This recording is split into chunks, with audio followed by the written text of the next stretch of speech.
perante essas ofensas, perante essas agressões. Ou a gente revida, que é a gente tem uma reação na mesma proporção da agressão no momento em que somos agredidos, ou a gente se vinga, que já é um ato que pode ser praticado depois, um tempo depois da agressão, e geralmente é um ato premeditado. Então a gente pensa como a gente vai reagir, vai dar o troco que a pessoa merece. Ou a gente age com indiferença, né? A gente recebe aquela agressão, aquela ofensa, se afasta da pessoa, corta a convivência, se possível, o contato. Ou então a última opção, a gente perdoa. A gente esquece a ofensa, a gente procura manter um certo distanciamento, mas sem ressentimento, sem mágoas. Só que essa última opção, a do perdão, ela é muito difícil da gente escolher sem a gente conhecer o jugo de Jesus. Por isso é importante a gente estudar e a gente entender o que é o jugo de Jesus, o que ele nos propõe. E essa fala de Jesus a respeito do jugo dele está no capítulo 11, vai do versículo 28 até o 30. E ele fala assim: vinde a mim, todos os cansados e sobrecarregados, e eu vos darei descanso. Tomai sobre vós o meu jugo e aprendei de mim, porque sou brando e humilde de coração, e encontrareis descanso para as vossas almas, pois o meu jugo é suave e o meu fardo é leve. Então ele faz para a gente esse convite. E a gente primeiro precisa entender um pouquinho do contexto, porque Jesus, sempre que ele ia passar o ensinamento, ele se utilizava muito de exemplos que fossem fáceis das pessoas entenderem. Ele fazia analogias, ele fazia comparações com aquilo que o povo que estava ouvindo conhecia na época. Então ele fala do jugo. E o jugo que a gente sabe hoje é aquela peça que vai prender os dois bois, o cabo de boi ali, que vai unir aqueles dois bois ou no arado. E geralmente é colocado um boi experiente, né, que conhece o caminho, que já sabe, já está acostumado com aquele trabalho, já está acostumado com aquele equipamento ali, o jugo. E é colocado ao lado dele um outro boi, que é o mais inexperiente, que vai aprender com aquele outro. Então a proposta a princípio de Jesus é: venha ao meu lado, no meu jugo, que eu te ensino o que você precisa fazer. Então essa é a primeira observação que a gente pode fazer, uma leitura mais superficial do que Jesus quis dizer. Venha comigo, venha até a mim, que eu te ensino o que você precisa fazer para você se sentir descansado e aliviado. Então essa é a primeira interpretação. Só que a gente pode imaginar que essa seria talvez uma proposta um pouco rasa da parte de Jesus, porque a gente foi, ao longo dos séculos, a gente foi desviando um pouco essa fala, e a gente começou a entender: vinde a mim, você que está sobrecarregado, cansado, que eu te aliviarei. Então a gente começou a pensar que era, nos momentos de dificuldade, eu faço uma oração, peço ajuda, peço socorro, e Jesus vai aliviar o meu fardo, vai resolver os meus problemas, vai tirar essa carga de mim. E a gente foi sendo doutrinado ao longo das nossas reencarnações a imaginar que era somente isso. Tenho um problema, procuro Jesus, vou à casa espírita, vou ao templo, vou à igreja, faço minhas orações, meus pedidos e imediatamente o socorro virá. Mas a proposta de Jesus é muito mais profunda que a gente pode imaginar. Esse vinde a mim, quando nós olhamos a figura de Jesus, nós sabemos sabermos aonde ele está no patamar evolutivo. Jesus é o Cristo planetário. Ele é o Espírito mais puro e mais perfeito que já pisou na Terra. Então, quando ele nos convida a ir até ele está nos convidando a sairmos da nossa condição de espíritos ainda muito primitivos, ignorantes, muito simples, e fazermos essa jornada de evolução para chegar até ele. Porque ele não está trabalhando só no nosso cansaço aparente, ele não está dando para a gente um paliativo. Ele quer nos dar o medicamento eficaz, o tratamento, a prevenção. E isso para que a gente não se sinta sobrecarregado, fatigado, para que a gente não desanime. Isso é um comportamento semelhante ao que Jesus veio nos mostrar aqui na Terra. Ou seja, um comportamento de espírito já evoluído. É esse o convite dele. Não é só para buscar os momentos de dificuldade, mas é para que a gente crie essa coragem de iniciar nossa trajetória em passos firmes, determinados a sermos espíritos puros como ele. Então, esse é o convite, e é muito mais profundo do que a gente imagina. Quando ele fala, vinde a mim, ele não quer trabalhar só no sintoma, ele quer corrigir as causas daquilo que nos deixa sobrecarregados, daquilo que tira a nossa felicidade, a nossa leveza de caminhar. Só que naquela época de Jesus, essa palavra jugo, ela tinha um outro significado também. Ela significava o conjunto de leis, o conjunto de regras que um mestre impunha aos seus discípulos. Então, quando nós olhamos, por exemplo, para o apóstolo Paulo, ele, quando criança, porque era assim que era feito ali na sociedade toda judaica, as crianças, até os 13 anos, elas eram educadas pelas mães. Então, a mãe transmitia de forma oral todo o conhecimento que ela tinha da Torá, das leis de Moisés. Então, a criança até os 13 anos, ela aprendia os salmos, ela aprendia as orações, tudo com a mãe, dentro de casa. Ao completar os 13 anos, aí vinha aquele ritual, a cerimônia chamada Bar Mitzvah. Então, eles passavam por esse ritual e a partir daquele momento eles eram considerados maiores de idade perante a comunidade religiosa. Então, eles já tinham as obrigações de visitar o templo, de fazer as oferendas, eles tinham todo um ritual que era exigido de um adulto, começava a ser exigido a partir dos 13 anos. E ali, quando a família tinha uma condição financeira mais favorável, esse jovem, principalmente os meninos, esse jovem, ele ficava sob os cuidados de um professor. E esse professor é que ia ensinar as letras, ele ia ensinar a ler, a escrever, a interpretar os textos de Moisés. Então era como se ele fosse ali para uma escola que não ensinasse só as leis civis, mas ensinava as leis de Deus. Então ele ficava frequentando essa escola até um certo momento. Depois, um pouco mais velho, eles iam aprender a profissão com o pai. E todos aprendiam. Jesus aprendeu a profissão de carpinteiro. Paulo aprendeu a profissão de tecelão com o seu pai. Os apóstolos Tiago e João aprenderam o ofício da pesca com Zebedeu, o pai dos dois. Então tinha todo esse processo, eles iam aprendendo gradativamente à medida que iam amadurecendo. E se ele se mostrasse apto, aquele mestre dele ia dando sequência e ele poderia se tornar, como Paulo, um doutor da lei.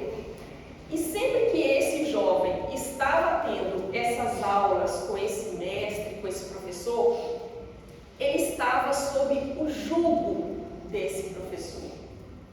que é o conjunto de regras que aquele professor entendia ser importante respeitar para poder cumprir o que ele entendia do Antigo Testamento, das leis de Moisés. Então, Paulo era discípulo de Gamaliel e ele estava sob o jugo de Gamaliel, a forma como Gamaliel entendia o Antigo Testamento e aquilo que ele buscava colocar como regras para seguir.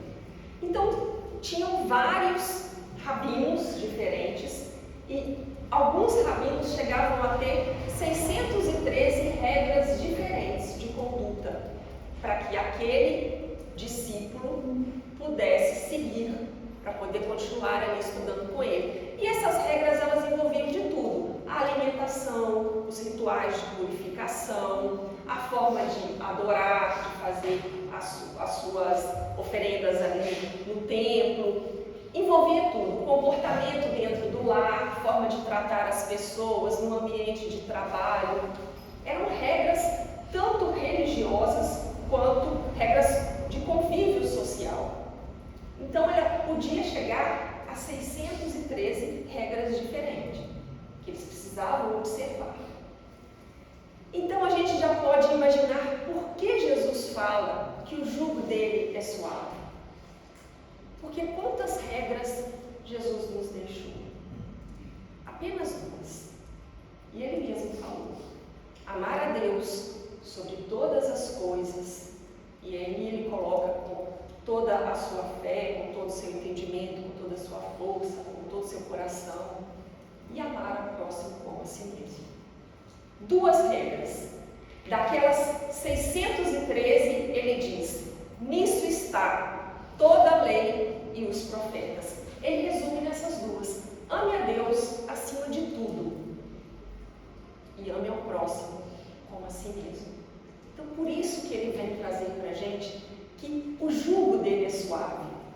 Você não precisa de mais regras além dessas para evoluir, para chegar até onde ele chegou. Você só precisa fazer essas duas observações, manter essas duas regras na sua vida. E mesmo assim, é tão difícil. E mesmo assim, nós estamos ainda, há 2000 anos que já conhecemos essa informação, nós ainda não nos tornamos espíritos puros, visto que estamos aqui reencarnados, passando por todas as dificuldades, as vicissitudes da vida. Então, esse ensino de Jesus, ele precisa ser transformado para que a gente consiga, de uma forma prática, alcançar essa possibilidade de perdão, essa possibilidade de não julgamento da vida do outro. Então a gente precisa ir adaptando e tentando colocar isso no nosso dia a dia. Tem um texto muito interessante que está lá no Evangelho segundo o Espiritismo, no capítulo 7, que Jesus coloca duas regras, duas características, na verdade, dele, para que a gente acompanhe o seu jugo. Ele fala em ser manso e em ser humilde. Então, lá no Evangelho, a gente vê assim, sempre que a gente esteja ali com um ressentimento, querendo revidar alguma agressão, rebelde ou desanimado, a primeira opção que nós devemos tentar é a humildade, que é a que Jesus vem nos mostrar ali no jugo dele. Lá no Evangelho está assim: Jesus põe a humildade na categoria das virtudes que aproximam de Deus e o orgulho entre aqueles vícios que vão afastar a criatura do Criador. Por isso, é uma razão muito natural. Ser humilde é um ato de submissão a Deus, ao passo que o orgulho é a revolta contra as leis de Deus. Então, a primeira coisa que precisamos aprender no jugo de Jesus, ele caminhando ao nosso lado, é a humildade. Porque aquela criatura que já se acha muito pronta, muito perfeita, ela está distante daquilo que Jesus vem nos pedir, distante daquilo que ele se propõe a nos ensinar, que é a humildade. E ele fala também de mansidão. E às vezes a gente imagina a mansidão como sendo aquela pessoa submissa, subserviente, aquela que obedece, aquela que não levanta a voz nunca, aquela que está sempre pronta para só ouvir e obedecer. Mas o Emmanuel vem trazer uma definição do que é ser manso, e não é nada disso. Ele vai falar para a gente num livro chamado Escrínio de Luz, que quando Jesus proclamou a felicidade dos mansos de coração, ele não queria exaltar as pessoas ociosas, fracas, hesitantes, aqueles que ainda têm uma dúvida. Na verdade, ele queria destacar almas equilibradas, compreensivas e de boa vontade. É isso que Emmanuel vem trazer para a gente, o que é ser manso. Então a proposta de Jesus é humildade e mansidão. Mas mansidão seria o quê? Boa vontade, disposição para fazer o bem, disposição para aprender, disposição para se corrigir, disposição para recomeçar. Almas equilibradas e compreensivas. Então, diante de uma agressão, o que é compreender o agressor? É você ter uma atitude de empatia. Se coloque no lugar dele. Será que se você não tivesse o conhecimento que você tem, conhecimento espiritual, a bagagem moral, a educação familiar, será que você não estaria agindo da mesma forma que aquele outro está agindo com você? Será que o que te dá um pouco de moral, um pouco de facilidade em agir de uma forma coerente, correta com os outros, não é aquilo que você está aprendendo aqui? Não é aquela base que a sua família te deu de educação? E será que o outro teve isso? Então esse é o primeiro ponto na busca para a gente compreender diante de uma agressão. É a gente imaginar, se estivéssemos no lugar daquela criatura, será que não estaríamos fazendo a mesma coisa, tendo o mesmo tipo de comportamento? E aí a gente passa para um ponto muito importante. Após essa introdução, após a gente saber o que é o jugo de Jesus, né, tanto a peça material quanto a proposta de vida de Jesus, a primeira coisa que a gente pode se perguntar: por que o nosso fardo se torna leve com Jesus? Por quê? Por que ele nos promete isso? Porque se nós formos olhar o exemplo de Jesus, Jesus não carregava fardos. Quando nós vamos no Livro dos Espíritos, na pergunta 922, Kardec faz o seguinte questionamento para os espíritos: a felicidade terrestre é relativa à posição de cada um. Então é uma afirmação que ele faz. O que basta para a felicidade de um constitui a infelicidade do outro. Então, muitas vezes, o que é felicidade para mim, para o outro, pode ser motivo de infelicidade.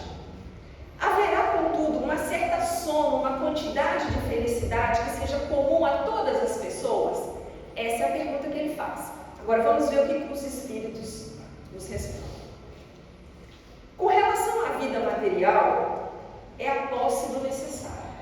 Então, para sermos felizes, com relação à vida material, nos basta o necessário. Se nós temos mais que o necessário, e o necessário aqui, gente, é o necessário para manter a nossa vida material física. Nós não estamos falando de luxo, de conforto, nós estamos falando do essencial. Se nós temos mais que o essencial, nós estamos acumulando. Se a gente acumula, a gente está carregando um fardo pesado. Aquele que tem excesso, ele se preocupa em manter, ele se preocupa em ter ainda mais, e ele tem uma dificuldade enorme de deixar aquilo no momento em que ele precisa retornar para o plano espiritual. Então isso se torna um fardo pesado, porque ele se preocupa em ter, manter, acumular, e ele não quer deixar. Isso é um fardo pesado. Então, a primeira coisa, com relação à vida material, ter o necessário. Com relação à vida moral, é a consciência tranquila e a fé no futuro.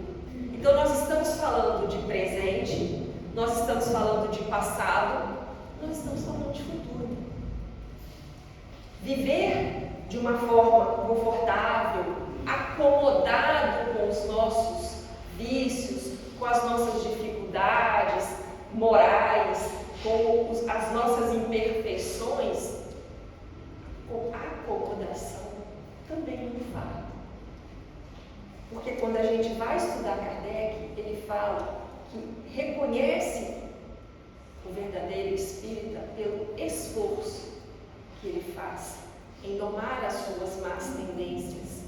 Esforço e acomodação são palavras antagônicas. Então, se nós estamos vivendo uma existência exclusiva para a matéria, nós estamos incorrendo no primeiro erro. Nós estamos ali acumulando o que é desnecessário. Se nós estamos confortáveis demais, ociosos, acomodados, nós estamos incorrendo no segundo, que é com relação à nossa vida moral. Então, nós não estamos buscando esse aprimoramento para que a gente tenha essa parcela de felicidade que vai nos caber aqui no planeta Terra, enquanto encarnados ainda. A gente está, então, acumulando. E o nosso fardo vai ficando pesado. Aquilo que a gente vai carregando vai se tornando incômodo. Nós vamos ficando desassossegados. E é isso que vai nos trazer ansiedade, depressão. Porque aí nos falta essa parte moral, nos falta a consciência tranquila de estarmos fazendo tudo o que nós podemos fazer com relação à nossa evolução, com relação ao outro, com relação à sociedade em si. Então nos falta essa consciência tranquila do dever cumprido e às vezes nos falta até a fé no futuro, porque quando a gente se distancia da nossa religiosidade, da nossa espiritualidade, começa a faltar para a gente esse combustível, que é o combustível da fé no futuro, que é aquilo que a religião vem manter aceso dentro da gente. E aí o fardo se torna ainda mais pesado, porque uma das coisas mais difíceis para a criatura é viver sem a presença de Deus na sua vida. Quando a gente fala que a gente está com a consciência culpada, geralmente a gente coloca assim: eu estou com a consciência pesada, né? Eu estou carregando um fardo. Esse fardo é a nossa consciência pesada. Seja porque não estamos fazendo aquilo que nós nos propusemos no plano espiritual, porque antes da gente reencarnar, a gente faz um planejamento e a gente coloca ali várias metas para serem cumpridas. Eu quero trabalhar a paciência, a humildade. Eu quero trabalhar nesse relacionamento que no passado foi um relacionamento difícil, que nós nos magoamos, nos machucamos. Então eu quero me reconciliar com essa pessoa. A gente faz inúmeros projetos, programas. E às vezes quando chega aqui a gente se distrai no mundo, com as coisas do mundo, e a gente esquece esses planos do nosso espírito e o fardo começa a ficar pesado. Porque a nossa consciência intimamente nos cobra.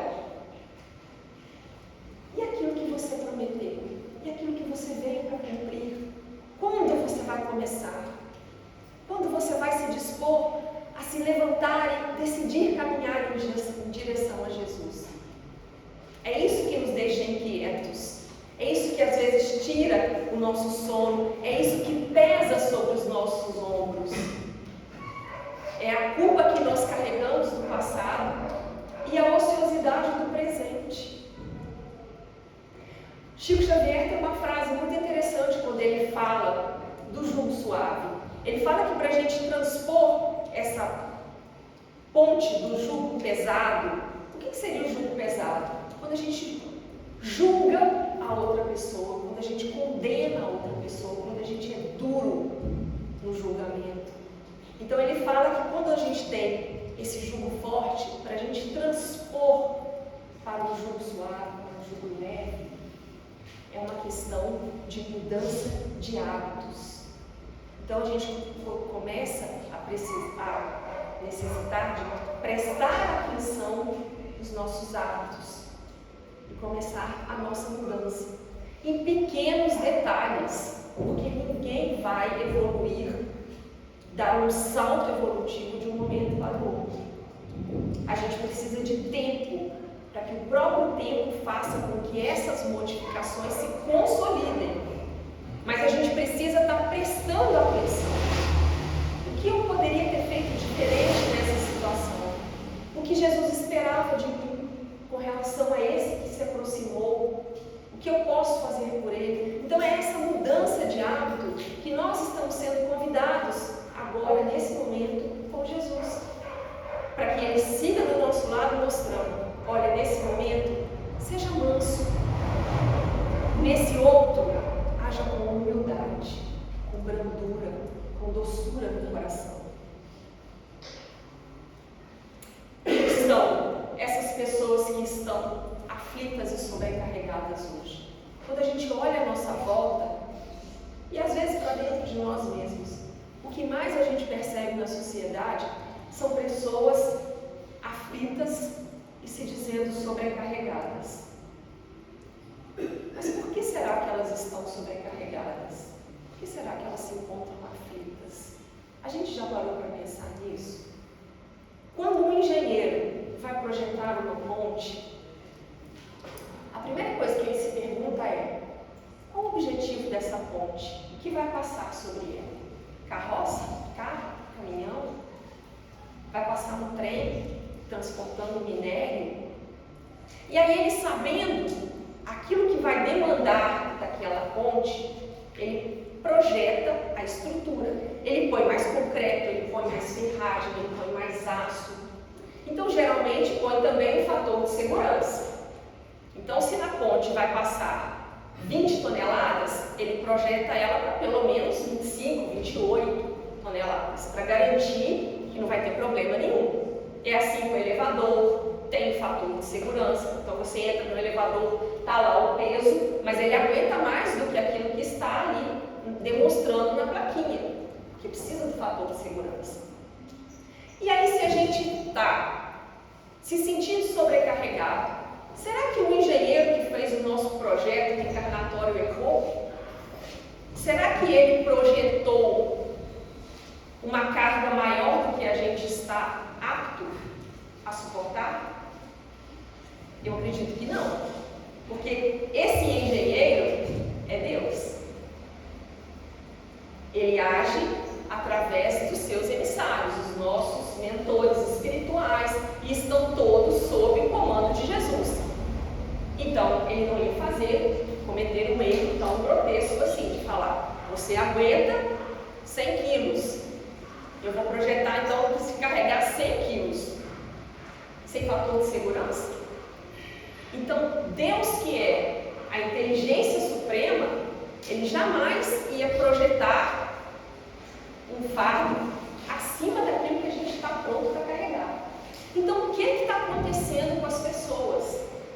Por que estão todos se sentindo aflitos e sobrecarregados? Porque nós não estamos respeitando o nosso planejamento reencarnatório. A gente está arrumando confusão aonde não era para arrumar. Porque Deus não planeja que você vai arrumar encrenca com o seu vizinho porque a árvore dele está invadindo o seu terreno. Então você vai, pede para ele cortar, ele não quer cortar, você corta, ele te processa, dá aquela confusão e você arruma um transtorno na sua vida e Deus não projetou isso para você. Isso foi falta de habilidade, de mansidão ou de humildade na hora de tratar com aquela pessoa. Deus não planejou para você tratar mal o seu funcionário, humilhá-lo, agir com preconceito, reclamar, questionar na justiça, e você arrumar um problema e se sentir sobrecarregado, se sentir preocupado. Isso não estava no seu planejamento reencarnatório. Isso foi um desvio de rota, um acúmulo de carga que você saiu carregando pelo caminho. Porque o planejamento dele é perfeito. O planejamento divino é perfeito. Então não era para nós estarmos nos sentindo aflitos e sobrecarregados. Nós estamos então sendo desatentos com aquilo que Jesus nos pediu. Nos momentos em que nós precisávamos agir com mansidão, nós estamos revidando, ou nós estamos agindo com indiferença, ou nós estamos aí planejando uma vingança, mas nós não estamos sabendo perdoar o outro, nós não estamos sabendo compreender o outro, e isso está fazendo com que os nossos fardos fiquem mais pesados. Está faltando humildade para reconhecer os erros, para voltar atrás e pedir perdão, pedir desculpas, tirar aquele peso das costas, da consciência. Então não é um erro de projeto. Nós precisamos aprender a olhar a situação e imaginar o que Jesus faria se estivesse ali. Então nós estamos aí esquecidos desses detalhes. E Ele nos pede para que a gente perdoe 70 vezes 7, para que a gente esqueça as ofensas, para que a gente ore pelos inimigos e ame até os inimigos. Tudo isso está no pacote do jugo de Jesus, que Ele resumiu naquelas duas leis maiores. Mas nós precisamos estar em constante contato com a mensagem de Jesus, para que todo momento a gente se vê diante de uma situação difícil, a gente saiba aonde recorrer, o que fazer diante dessa situação. Porque está tudo lá, nos evangelhos, no exemplo de vida que Ele deu para a gente. Então, para a gente aplicar isso de uma forma prática, o que a gente pode começar a fazer? Os passos práticos, bem lentos, começando por não desejar o mal para o outro. Porque às vezes é difícil você se predispor a amar a pessoa naquele momento. Mas se você já não desejar o mal, é o primeiro passo. É o esforço que é esperado da gente. É sair da situação de inércia, de estar parado e começar a se movimentar. Então comece não desejando o mal. Depois você comece a dar um passo adiante. Comece a orar pelo outro. Comece a incluí-lo nas suas orações. E na hora que você se sentir confortável, dê mais um passo. Comece a desejar o bem. A desejar que só o bem aconteça na vida daquela pessoa que te fez mal, te prejudicou. E por último, quando você já estiver conseguindo cumprir os 3 primeiros, não desejar o mal, orar, desejar o bem, comece a fazer o bem para o outro, a colocar aquilo em prática. E a gente sabe que isso, em alguns casos, pode levar várias reencarnações. É um trabalho de paciência. Dependendo do tamanho da agressão, você não vai conseguir chegar no último passo, no último estágio, em uma existência só. Quem já leu as obras espíritas e sabe dessas tramas da vida, que vão durando aí reencarnações e reencarnações, processos obsessivos, difíceis de serem solucionados, eles precisam seguir esses passos, que às vezes vão demorar diversas existências. É um trabalho de perseverança, é um trabalho de paciência, de fé. Mas a gente sabe que vamos ter várias oportunidades, então vamos começar devagarzinho, sendo pacientes, mas sendo constantes, não adiando ainda mais, não querendo nos violentar, porque Jesus não violenta ninguém, não chega e não impõe nada. Então não queira se violentar também. Respeite os seus sentimentos, mas mantenha-se ativo, caminhando, tentando, começando devagarzinho, mas de uma forma constante, de uma forma bem determinada, se a gente pode utilizar essa palavra. Quando a gente tem determinação, a gente leva aquele objetivo até o fim. E isso tudo se resume no que Jesus falou para a gente: amar a Deus e amar ao próximo. Eu preciso amar o outro, amar o próximo, para retirar esse peso de mim. Esse peso que às vezes a gente traz por várias reencarnações, por uma coisa que aconteceu lá no passado. Eu preciso amar a mim, porque isso me fortalece. Mas eu preciso, acima de tudo, amar a Deus. Porque quando eu amo a Deus, eu tenho essa perseverança. Porque não me falta fé no futuro. Não me falta fé que eu terei oportunidades e ocasiões de fazer esse bem. Então, quando a gente parte para essa atitude na nossa vida, a gente pode se lembrar daquela fala de Pedro na sua primeira epístola: o amor cobre a multidão de pecados. A criatura que faz a opção pelo jugo suave de Jesus, pelo amor, ela evita muitas situações de dor, de amargura e de sofrimento. Eu queria trazer uma fala do Emmanuel, que está num livro chamado Perante Jesus, está no capítulo 4.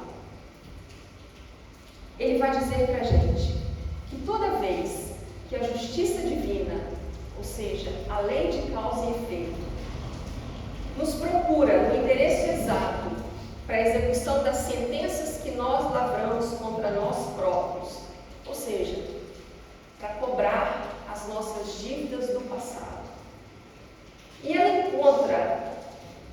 nos encontra em serviço ao próximo, manda a divina misericórdia que a execução daquela cobrança, daquela pena, seja suspensa por tempo indeterminado. O que Emmanuel nos diz aqui? Se você precisa passar por uma dificuldade, por uma dor, um sofrimento, para resgatar algo do passado, no momento em que essa dor vai chegar na sua vida, te encontra trabalhando a favor do outro, imediatamente isso está suspenso por tempo indeterminado. É isso que ele fala aqui de maneira bem clara. Então você, naquele momento, não vai sofrer a cobrança do passado. E o que vai acontecer? Vai acontecer que, ele continua, quando isso ocorre, o nosso contato indispensável com os mecanismos da justiça terrena vai se dar e a influência de todos aqueles a quem nós temos prestado algum serviço, aqueles que nós ajudamos, eles vão se converter espontaneamente em nossos advogados perante a justiça divina. A oração daqueles a quem nós estamos beneficiando vai diminuir ou até mesmo extinguir a nossa pena. Por isso é importante fazer o bem. Porque a justiça divina chega para te cobrar, te acha fazendo bem, ela fica suspensa. E é esse o convite de Jesus. Porque ele vai nos dizer, até João Batista, o reino de Deus era tomado à força. O que ele está falando para a gente? Até João Batista funcionava assim: eu errei. Aí veio uma dor, veio a consequência do meu erro, um sofrimento, um problema. Aí eu vi que aquilo não era bom, não gostei, então eu não vou fazer de novo. Aí eu erro em outra coisa, sofro, vejo que não é bom, não vou fazer de novo. Ou eu custo a perceber que aquela consequência desagradável é resultado daquele meu erro.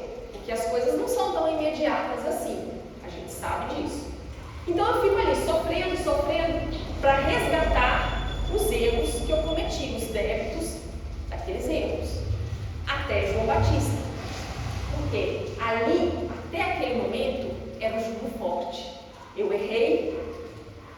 pago na mesma moeda com que eu errei. A partir de Jesus, ele vem fazer esse novo convite. Olha, você errou. Você pode optar pelo caminho do sofrimento, ou você pode optar pelo caminho do amor. Se você optar pelo caminho do amor, você fizer o bem, espalhar o bem, aqueles erros do seu passado, eles não vão bater na sua porta de uma forma desagradável, violenta, através de dores. Porque você vai estar cobrindo aqueles erros com amor. Então esse é o mecanismo que Jesus vem propor no seu jugo leve, com o seu fardo suave. Que a gente aprenda através da mansidão e da humildade a agir com amor, para que a gente não precise sofrer mais. E quanto mais a gente vai caminhando nessas atitudes de amor, de menos coisas a gente vai precisando. Então o nosso fardo vai ficando mais leve. Porque se você ama e você tem em excesso, o que você faz? Você doa para o outro. Então você não precisa ficar preocupado em manter, aumentar e não querer se desapegar. Então o seu fardo é leve. Se você aprende a amar o outro, não vai faltar nada para ele e nem para você, porque você vai ser assistido pela espiritualidade, pela providência divina, porque afinal de contas você está fazendo um trabalho, você está sendo as mãos do Criador aqui na Terra. Ele está agindo através do seu intermédio. Então olha que mecanismo bonito, suave, a que Jesus vem nos convidar. A gente lembra de um exemplo, que é um exemplo do Divaldo. Para quem assistiu o filme, vai entender esse exemplo. Vamos imaginar, vamos supor, que Divaldo tivesse uma dívida enorme com o seu passado, com centenas e centenas de pessoas. E aí, na hora de fazer o seu planejamento reencarnatório, ele tinha duas opções. Ele poderia optar pelo jugo suave, ou ele poderia continuar no jugo forte. E aí ele faz a opção pelo jugo suave. E a espiritualidade fala: eu vou te dar instrumentos para que através do jugo suave você consiga quitar os seus débitos do passado. E aí ele vem com aquela mediunidade que possibilita que ele faça um intercâmbio com os dois mundos. Então ele auxilia quem está do outro lado da vida, mas ele também começou a auxiliar quem estava aqui. E o que acontece com isso? O filme deixa claro. Aquele espírito que se sentiu lesado por ele, que vivia obsidiando, que vivia tentando atrapalhar os seus planos, em um determinado momento ele é tocado pelo amor. E naquele momento ele se afasta. Ele se convence do poder do amor também. E ele decide mudar o seu caminho. E Divaldo consegue fazer o bem a milhares de pessoas, a centenas de crianças. E as suas obras continuam até hoje fazendo o bem, instruindo, informando, auxiliando. Isso é a opção pelo jugo suave. É quitar os erros, às vezes impensáveis do nosso passado, através do serviço, do amor. E oportunidade não falta, porque no início, antes da gente começar o estudo, foi falado aqui diversas possibilidades de trabalho dentro da Casa Espírita. Então a gente pode se engajar num trabalho desses, em um estudo, se instruir e buscar se melhorar. Para que quando a justiça divina vai bater à nossa porta, nos ache melhor do que ontem, nos ache trabalhando em prol do outro, e o sofrimento seja menor, ou até mais, não haja sofrimento, porque estamos cobrindo com amor todos esses erros do passado. Para a gente finalizar, eu queria só trazer um trechinho de uma conversa do Espírito, que o há 2000 anos, que é uma conversa entre Públio Lentulus com um amigo. E ele vai falar exatamente desse mecanismo. Porque quem leu, quem não leu, eu recomendo fortemente que leia há 2000 anos, porque é uma obra-prima da literatura espírita. Sabe que toda a trama que acontece na vida de Públio Lentulus e de Lívia é devido ao orgulho, à falta de humildade daquele senador romano diante de uma agressão de um jovem, que na verdade ele nem sabe se foi realmente aquele jovem que agrediu. Ele vai falar assim: a expiação, o pagamento das nossas dívidas, não seria necessário no mundo para o aperfeiçoamento da alma se nós compreendêssemos o bem, praticando o bem através dos atos, das palavras, do pensamento. Se é verdade que eu já nasci condenado à cegueira, e ele fala isso por causa de erros do passado desse, talvez eu tivesse evitado a consumação desta prova se eu abandonasse o meu orgulho para ser um homem humilde e bom. Então ele está fazendo um autoexame da sua existência. Ele olha para o seu passado, uma atitude que ele tomou num momento de desequilíbrio vai fazer com que ele sofra uma existência inteira. Então esse é o convite de Jesus para a gente. Catrina, Que a gente... só fala qual foi a atitude. A atitude de Públio Lentulus? É. Bom, para quem não leu o livro, vai ser um spoiler. Um rapaz, quando ele está chegando ali na cidade de Jerusalém com a esposa dele, numa carruagem, né, do Império Romano, uma pedra é lançada no rosto da esposa. E ele vê um rapaz correndo e não tem certeza se foi aquele rapaz que atirou a pedra, não sabe ao certo o que aconteceu.